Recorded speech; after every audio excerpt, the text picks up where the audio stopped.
Hello everybody, this is Aaron from ALK Games, and this is just going to be a quick rundown video on how to play our game Island of Gems, which is coming to Kickstarter sometime at the end of 2018 or early 2019. We're aiming for a late 2018 release, however.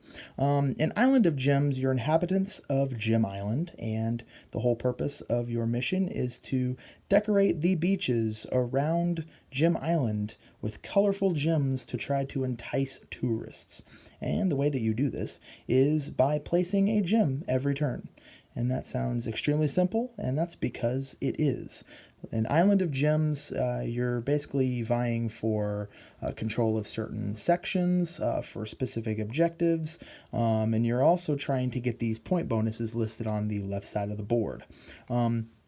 Island of Gems is an abstract strategy game that takes about 15 to 30 minutes depending on the number of players, and also it is a game of full area control. So your whole purpose in the game is to try to get the best balance on the board. So on your turn, you're going to take your gem, say I'm the blue player, and everybody has to start by placing in the center section of the board. The board is divided into 9 sections, and every section is divided into 9 squares. So therefore, I, as the first player, I have to place in the middle section, or center section, as if you will. So I'm going to start my move by placing it there, and that means that every single time you place into the center section, you have to grab one of these lovely seashell objective cards.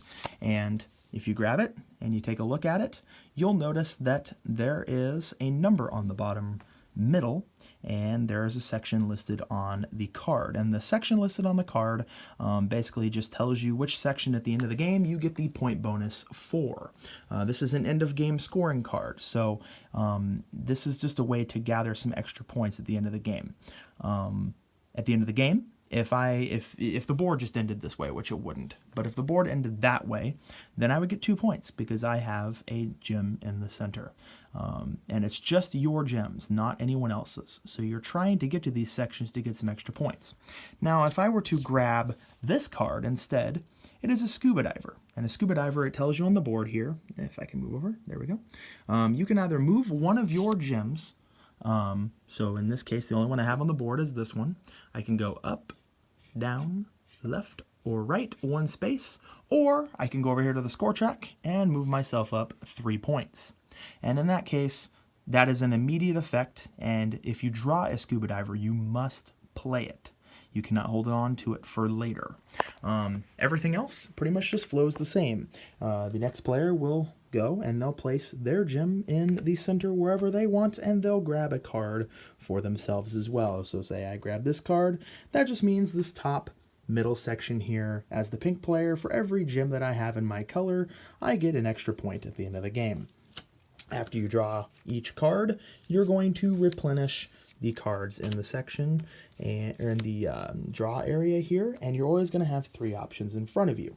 Now, once the pink player has placed that there, the blue player then has to go where that player placed their last gem. Now, if you look at the board, you see 9 sections, and if you look at this section, you see 9 squares. So this square is going to correspond on the main board to where the next player has to place. So, for instance, pink plays it there in the bottom middle, so blue has to place theirs in the bottom middle section. If pink played theirs in the bottom left square of that section, then blue would have to place theirs in the bottom left section. So just say that this happened and pink does that. Pink would get to grab their card, which they did, and then blue starts play. Now, if blue places theirs there, pink would have to go into the bottom left section. If blue were to place it here, top right section. It's that simple. And you alternate throughout the game, placing gems on the board and trying to get points. Now, if you go onto a square with a number, you're going to get those points immediately. So, for instance, in this situation, if you're in the center squares, you get no points and only cards. If you are on a numbered square, you get that number of points. And if you are on a just blank square there, you're going to get 1 point. So for this situation here, the game would be tied would be tied 2-2 if that person had not drawn that scuba diver. In this situation, it is 5-2 because the scuba diver was drawn by the blue player here. They chose to get the 3 points for that. They also have a gem on that 2 square, and pink got 2 points for their gem on that square. At the end of the game, you're going to go down this list here for every pattern, which every pattern is going to be every set of black squares within a section. So in this situation, if blue were to put theirs there, they have completed a pattern. In a 2-player game, it's a lot easier to complete patterns. In a 3-player game, it's way harder, and 4 is impossible almost.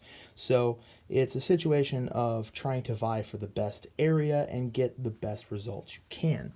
So in this situation, if blue had, for instance, completed all 3 of those black squares with their own color, it has to be all your color. So if pink has one there, that pattern is not completed. Then they would get 5 for the first, 9 for the second, 13 for the third, and 17 for the fourth. Majority just means the most gems in a section by one player. So blue would get a majority for having it here, pink would get 1 there, and if it's tied, you get nothing. No one gets anything. So for every majority, first is third, 5 is second, third one is 7 points, fourth one is 9 points, and 11 points for the fifth. If you go higher than this, so if you have more majorities than 5, more patterns than 4, for instance, you do not get any more points. The next one is the most 2s. So if you have the most 2s, or even if you're tied for the most 2s, both of you get those points there.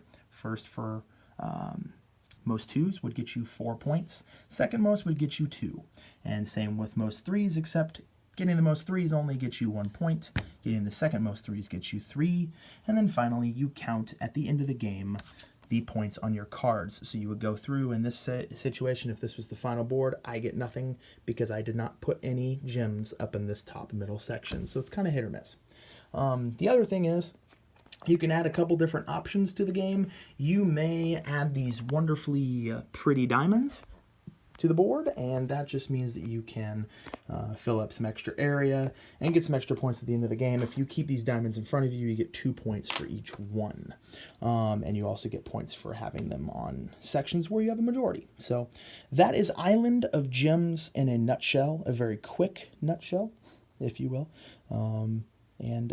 We hope that you come to our demos, check our game out, like us on ALK Games Facebook page, and also, keep in mind, if you come out to one of our demos, we're going to have the diamonds variant present. We're also going to have randomized sections on the board, so the board will change. And we're also going to have our Island Objectives cards, which add a new element to the game. So thank you for watching the video, and we hope to see you out.